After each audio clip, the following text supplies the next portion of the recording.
Hey everyone, welcome back to another video. It's with Future Gamer once again, and today I'm going to be doing my reaction to a couple of Cuckoos, episode 7.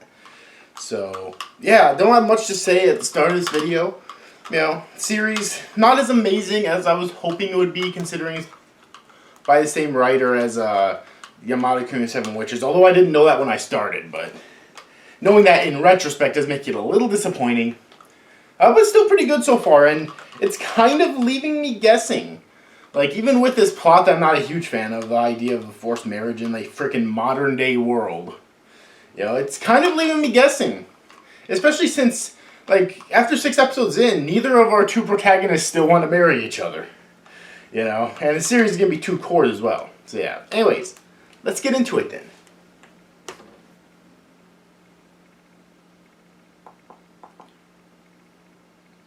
So, once again, the intro was at the very beginning of the episode, so I skipped a minute 30 in. The episode will begin in 3, 2, 1, go. 海野くん、私に言い付けがいるって意味、わかった？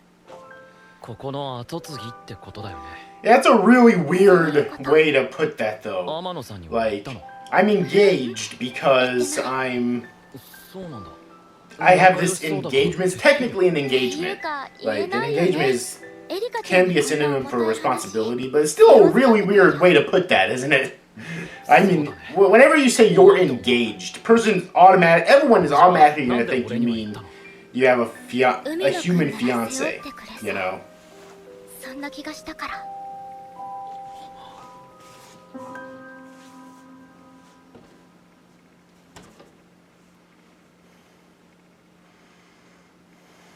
Oh, まさか瀬川さんにあんなことまで言うぞ。お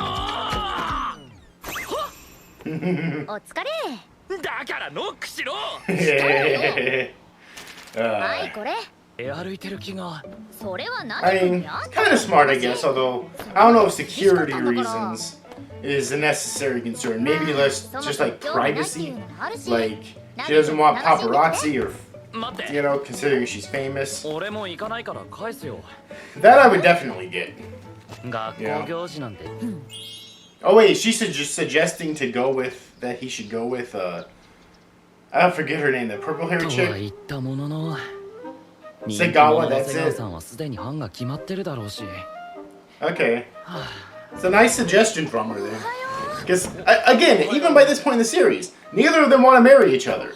So, like, obviously, Amano would not have any issue with the fact that he has a crush on Segawa. And, you know, and she would even suggest that he go with her. And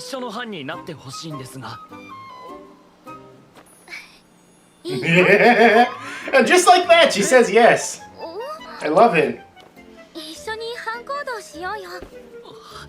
See, there are parts of this series that, like, do really well with expectations, like doing different than what I expect, and that's one of them. Because I would have expected that she would have said no, and there would have been, and they would have eventually been paired together, but there would have been all this like freaking drama, or I don't know about drama necessarily, but antics before she finally said yes. But no, right away she says yes. I like that. I really hope she doesn't say that. I hope that's just his imagination. She doesn't actually say that after already saying yes. Like, that would be quite unlikable in my opinion. I think I mentioned this before, but this series is really good at making both of these girls very likable. Like, I would be fine, at this point, at episode 7, I would be fine, no matter which one of them ends up with the protagonist in the end.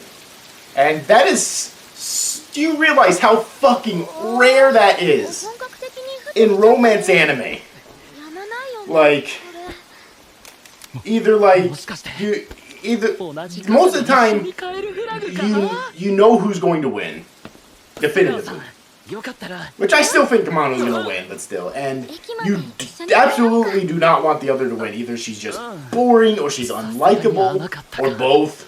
Actually, I don't know about both. I don't know how you can be both. But regardless, though, But in this case, both of them are very likable. They're very interesting. I would be fine with either. You know. So far, though, his stepsister, who what he found out wasn't actually his biological sister,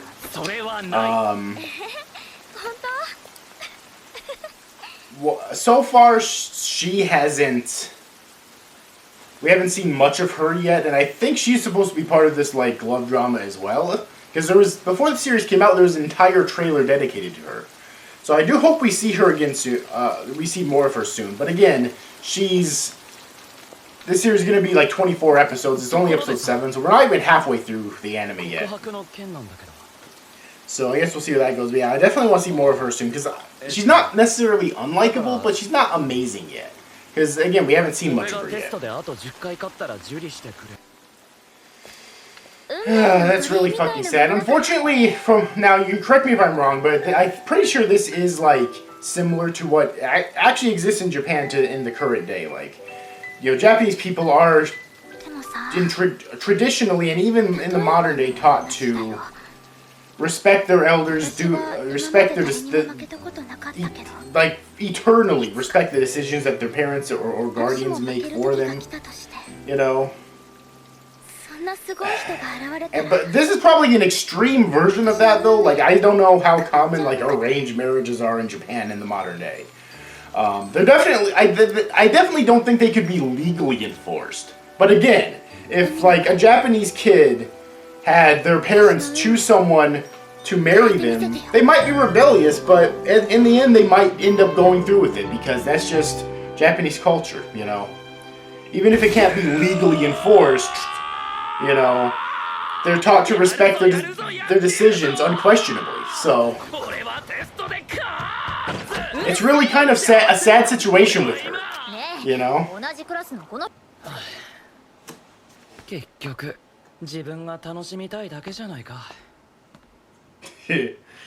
I mean, that's a mono for you. It's hard to tell now if she does, like... I definitely don't think she's developed romantic feelings for him yet. But... do you think that she, like, does genuinely care about him? Maybe just, like, as friends or something at this point? Or do you think that she's just, like, trying to help him out here because she doesn't want to marry him, and she wants him to get with Segawa to try and convince both of their parents to call off this stupid fucking arrangement? It's difficult to tell. I'm curious what your guys' thoughts on this are.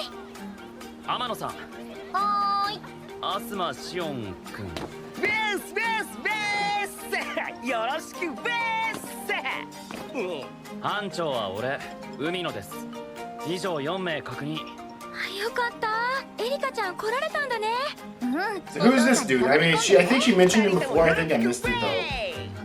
I saw an image of him before watching this episode. I kind of assumed that she was like another biological sibling of Amato's. Mainly because their hair color is kind of a thing the anime tends to do, but it doesn't seem like it, especially since it seems like this might be the first time or one of the first times that they're meeting. But yeah.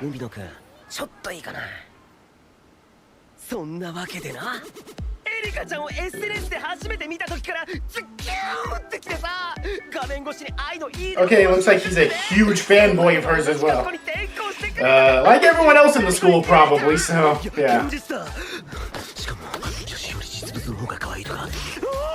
今時よりね。わかるでしょ？わかりません。ナギ君冷たくね。 Oh man, I love this guy's voice actor. He's hilarious. The freaking different voices that he's giving this guy is absolute gold. だから今回はちょっと気合い上げてこうって思ってさ。嫌なやつではないだろうが、この手のやつはどうも苦手だ。つうことでさ、俺エリカちゃん言っていいよね。え？ なんで俺に聞くんだ。だって仲いいみてえだし。勝手にすればいいだろう。お、マジか。助かる。じゃあやら。I don't know why he's getting embarrassed there. I mean, maybe it's because he's embarrassed he's suggesting that he's into Erika, I don't know. But obviously, like, he would be more than happy if some other guy came and scooped up Erika. Like, that would overjoy him so much. Because even then, if he wasn't able to get with Segawa, if Erika got some other boyfriend, I mean, that might solve their problem right there. Or, I mean, and even if it didn't, then that would just prove that him getting with Segawa also wouldn't have. So, still, you know, they have basically have two methods now to try and not have to marry each other. So he's unknowingly helping both of them out here by trying to get with Erika. どうよいいじゃん、絵も先は立つ。でしょでしょ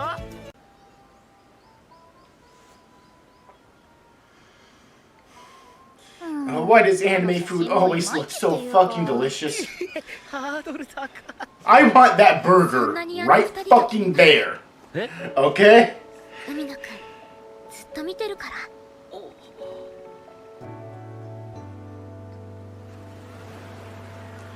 Worried about them how exactly? Like, is Segawa suggesting that she thinks he actually does have feelings for Erika? And he's sad that the two of them are spending so much time together, but he just can't admit it to himself. Or is it more of a platonic kind of worry that the two of them are suggesting? どうしちゃったの？だから瀬川さんがいなくて寂しい心境がよく現れて。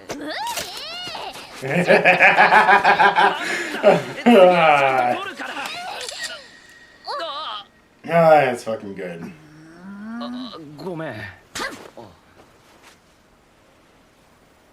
やっぱりね。やっぱりナギくんが撮った写真が一番よく撮れてる気がする。撮ったというか滑ったというか。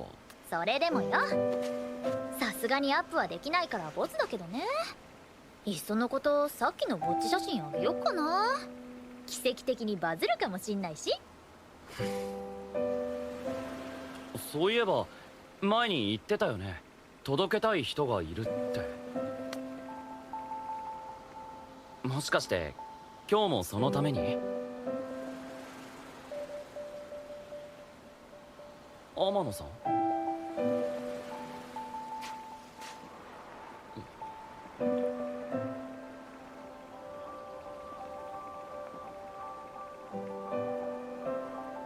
知りたい？聞いたら運命変わっちゃうかもよ。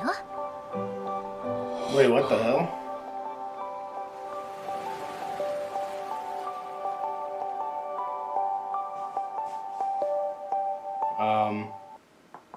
Okay.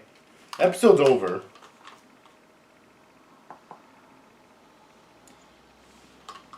Is that what you came for today, too? Amano.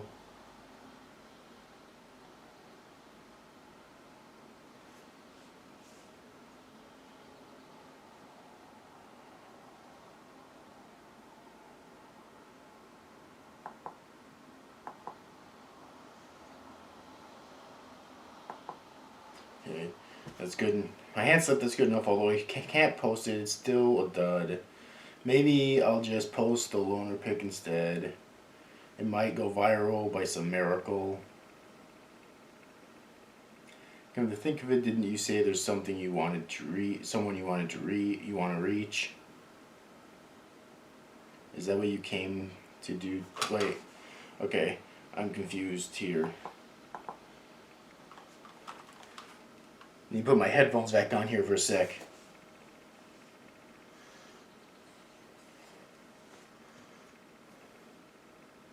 I need to know who's speaking. Here. Maybe go viral by some miracle. Come to think of it, didn't you say there's someone you want to reach? Okay, that's him speaking. Is that what you came to do today too? Amano.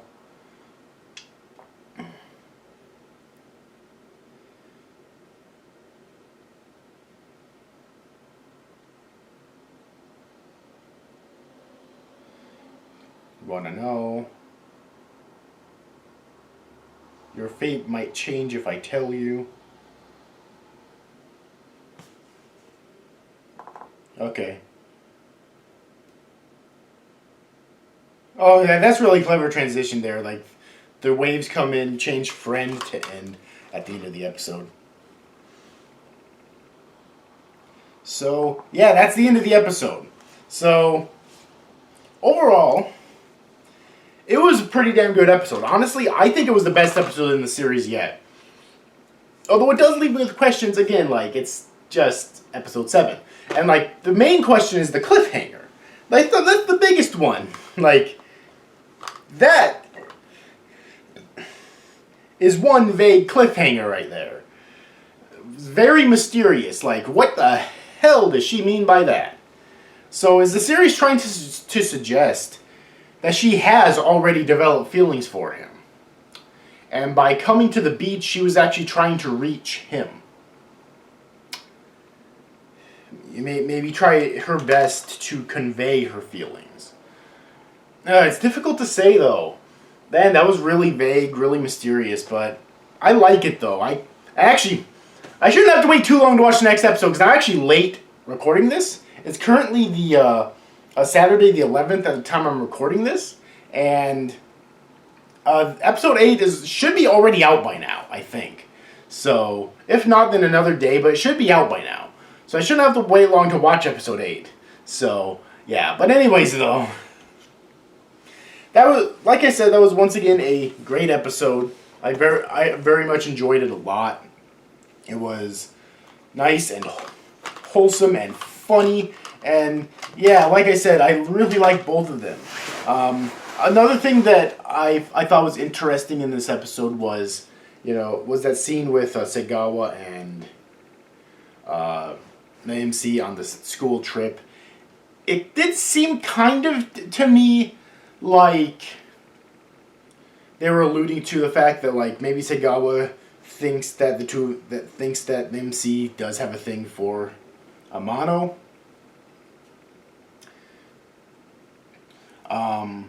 But I still have, even if that is the case, I still have a feeling that that Segawa is going to develop very strong romantic feelings for the MC.